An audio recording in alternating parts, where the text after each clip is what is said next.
Hmm. Setting this up. Okay. Good evening. Magandang gabi, bayan. Buenas tardes, buenas noches a todos. Oops. Someone messaged me. Okay. Welcome to a new episode of the First World Manila podcast. I am your host, Ramon Rodrigo Roberto Calao Cuenca, CFA, founder and director of First World Manila, solving the Philippines' deep-rooted problems. So, today's episode is going to be a continuation of the evils of democracy. So, this is the evils of democracy part two.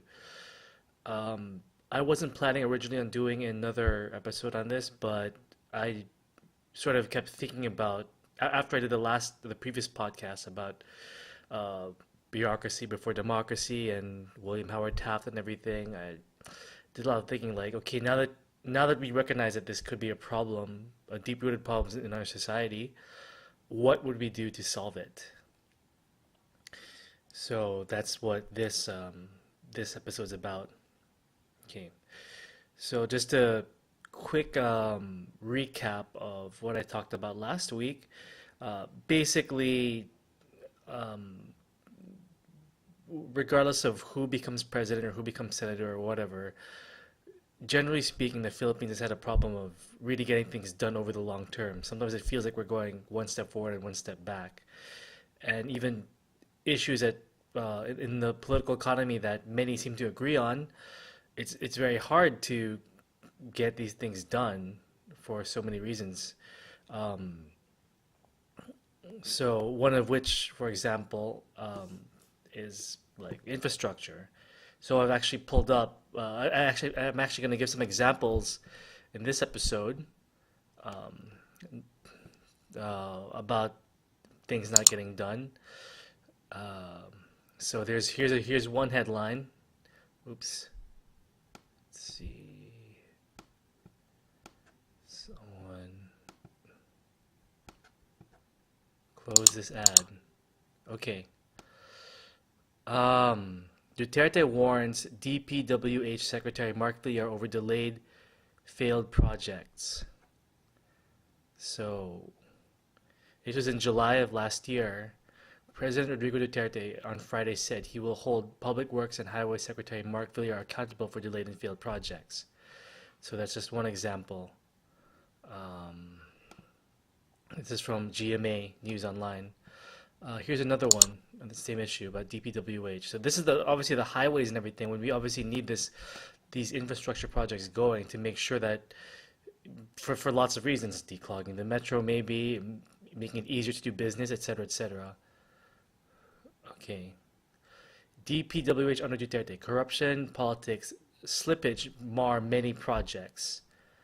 So this is posted in September of last year. Okay. I'm gonna scroll down. I remember seeing something. Okay, regressive results. Okay, um, and I'm reading from this article.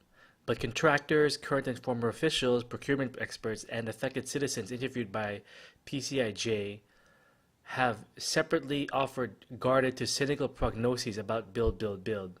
Indeed, most say that the program could be falling or crashing down due to its own massive weight, and is now yielding not progressive but regressive results after 2 years of Duterte.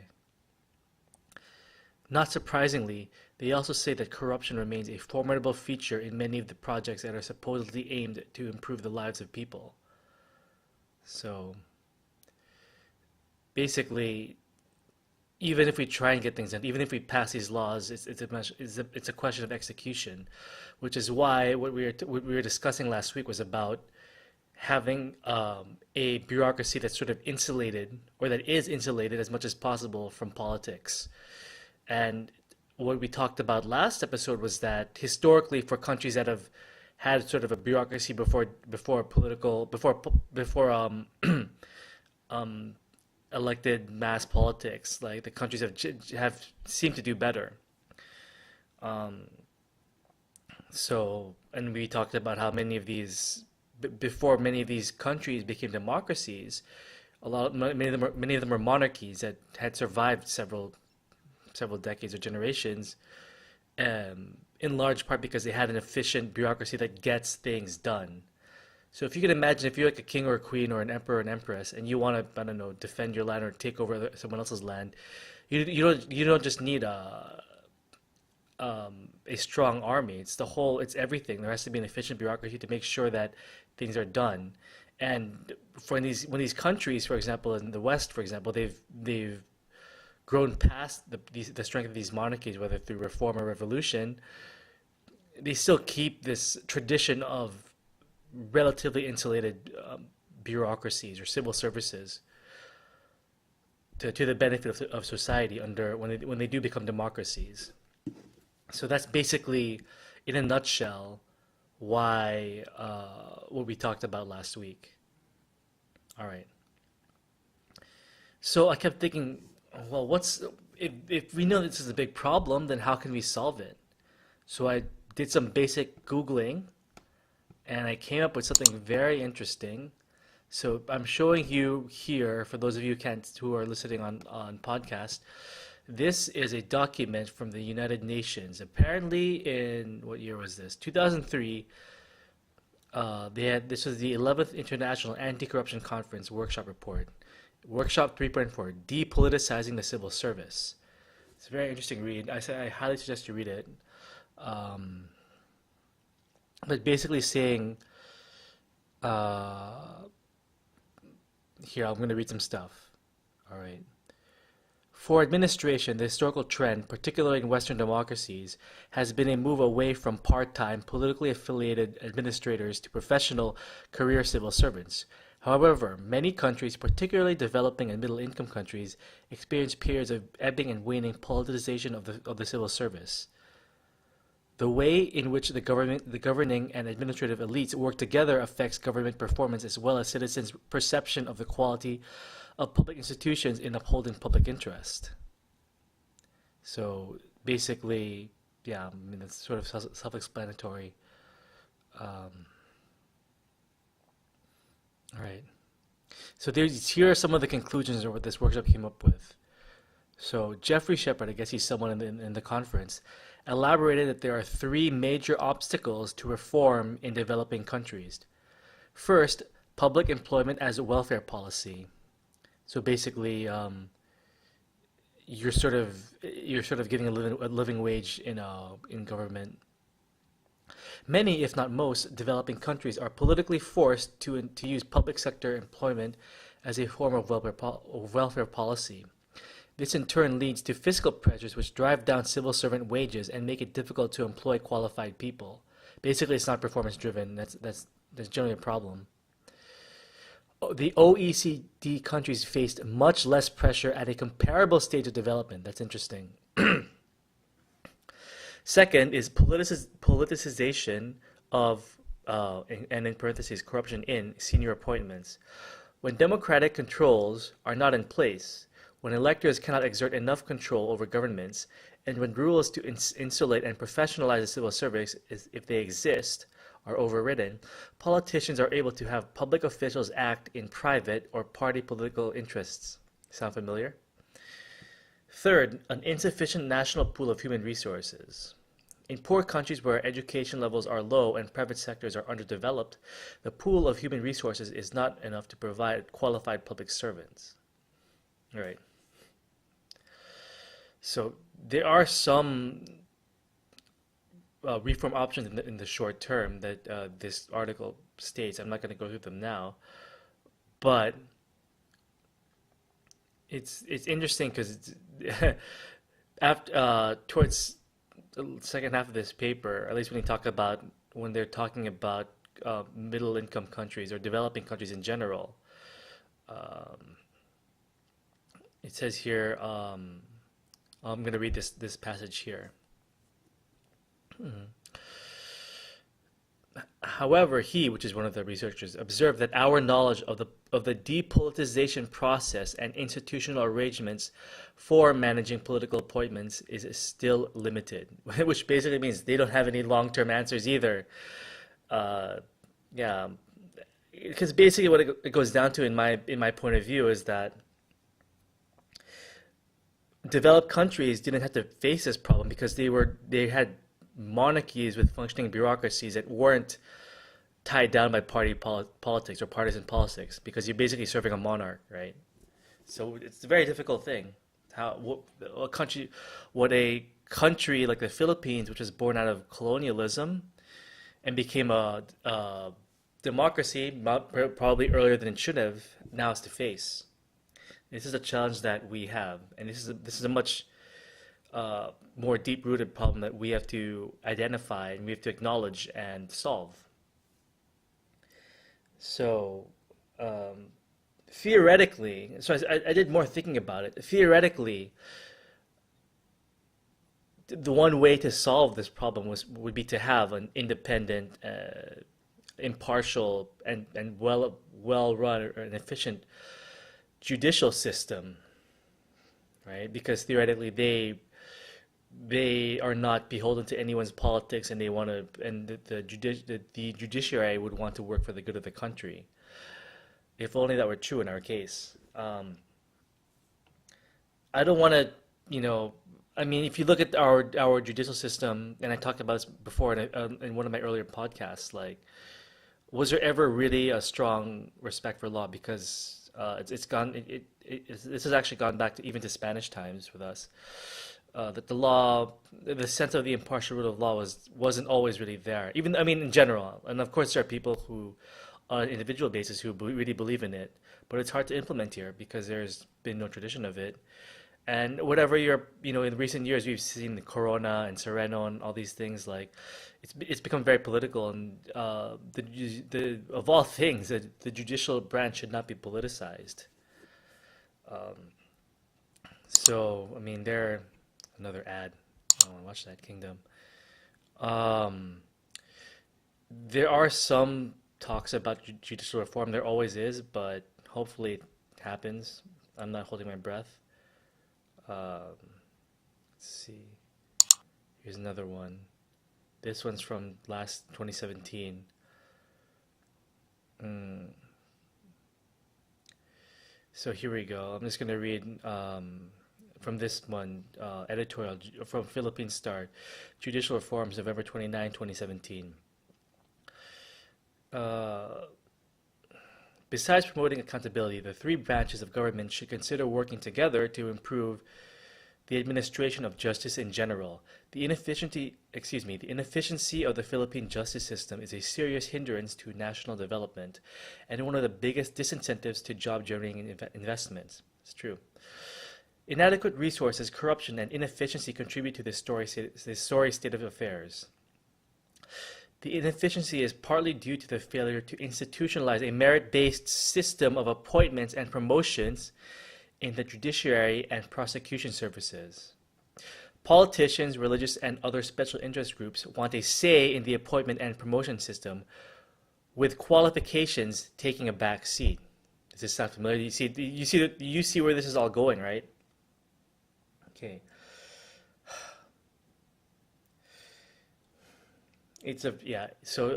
The article's right. It is a sorry state of affairs.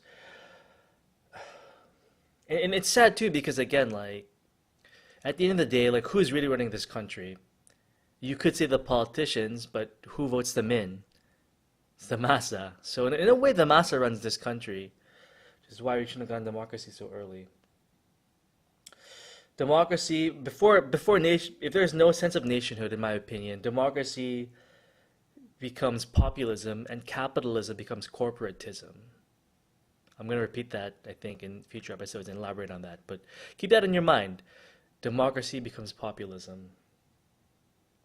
So, which is why it's important. I think now, with the advent of social media and the ease in which one can produce and distribute content, which I'm doing, for example, which is what I'm doing right now for this podcast, and the ease at which people can consume it, means that different voices can be heard. So thankfully, my voice is being heard, and I thank you for listening to me. But for me, there has to be a societal reform movement, and it goes back to culture and identity. which I keep repeating like a broken record, because we have to have something that we can all aspire to, or at least enough of us aspire to, so that things change, and we have to decide who we are and who we want to be.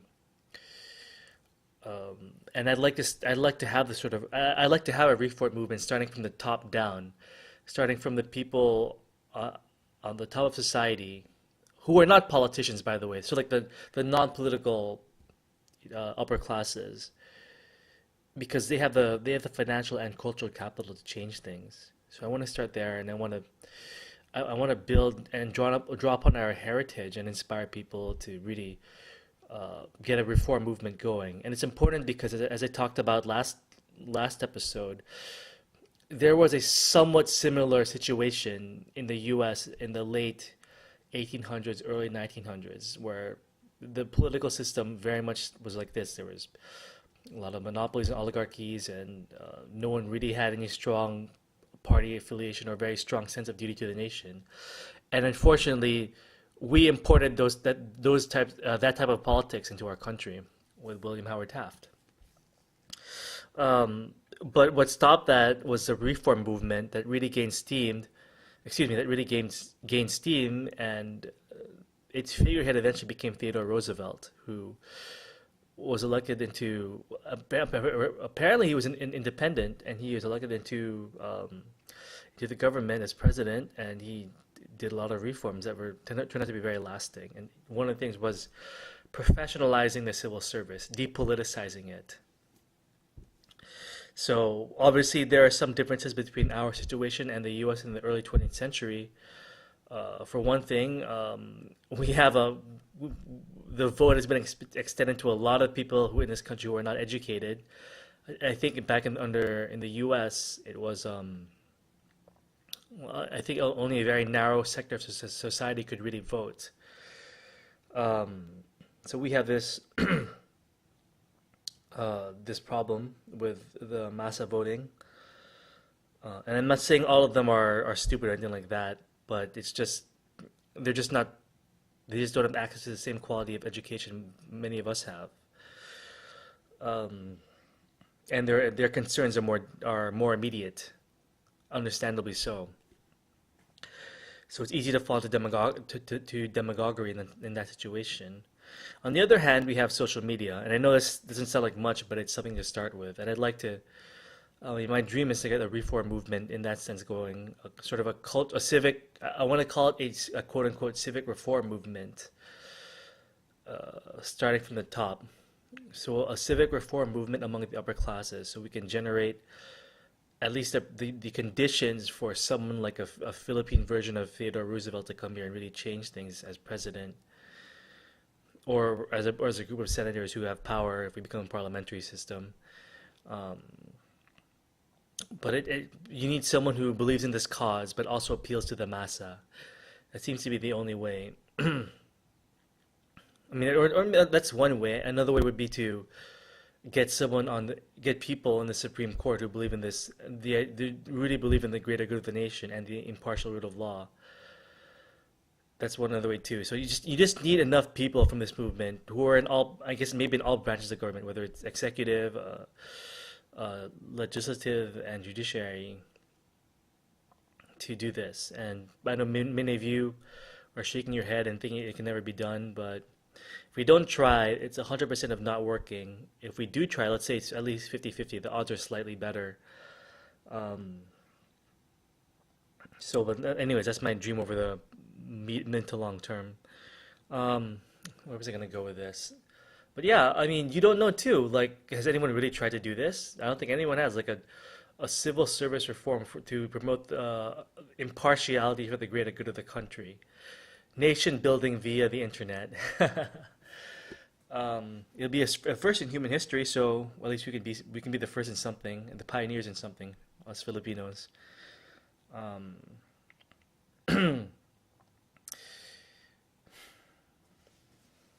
and you'll never know. You never know how people react. Even if people who may have probably just done things for his or herself, if you present a vision for that person, maybe they'll change their mind and really do something for the country. My own view is that most people, I mean, there from my view of people in general, by the way, is that it's like a spectrum. And at two ends, you have people who are like really, really, really evil people, and you have like people who are virtually saints. But I feel like the majority of us lie somewhere in between in the gray, maybe the gray area. So you just need to convince enough people, and it has to be an emotional decision to come to in the gray area to come to their senses, come towards the light. um, and to do that, you have to call upon a sense of heritage and belonging. So, and this, because I'm from a business background, this is something I got from marketing, like luxury marketing. Like you have to appeal to heritage. So if you look at luxury brands like Louis Vuitton, they always appeal to their heritage and their story. And right now, there is no heritage or story that many Filipinos, even the educated ones, are familiar with because we can't speak Spanish. So that's how I tie everything I do together. Institutional reforms, depolitization, economic growth and policies, and also reviving the Spanish language in the Philippines. Okay, today's Tagalog Spanish vocab is going to be hacer. Oops. Hacer is gawa, to do. And I'm just going to let this load here. Yeah, see, that's what Google Translate says. Hacer is to do in English, gawa in Tagalog. So let's see. So when I conjugate it in the present tense, so like I do or ako gumawa, yo hago, right? Tú haces, él, ella, or usted hace. Nosotros hacemos, vosotros hacéis, ellos, ellas, ustedes hacen. So there we go. Yo hago, I do, or gumawa ako. Tú haces, gumawa ka. Él, ella, usted hace. Siya gumawa, gumagawa. Nosotros hacemos, gumagawa kami, gumagawa tayo. Vosotros hacéis, gumagawa kayo. Ellos, ellas, ustedes hacen, gumagawa sila. There you go. Hacer, gawa, to do. Gotta start from the bottom and just every day work your way to the top. All right, that's it. I will see you next week. If all goes according to plan, I should have my first guest in this podcast. It's going to be a surprise, but it should be an interesting talk, ideally, if everything goes into plan, but we'll see. Anyways, I'll see you next week. Hasta próxima semana. I'll see you later. Mag-ingat kayo. Hasta luego.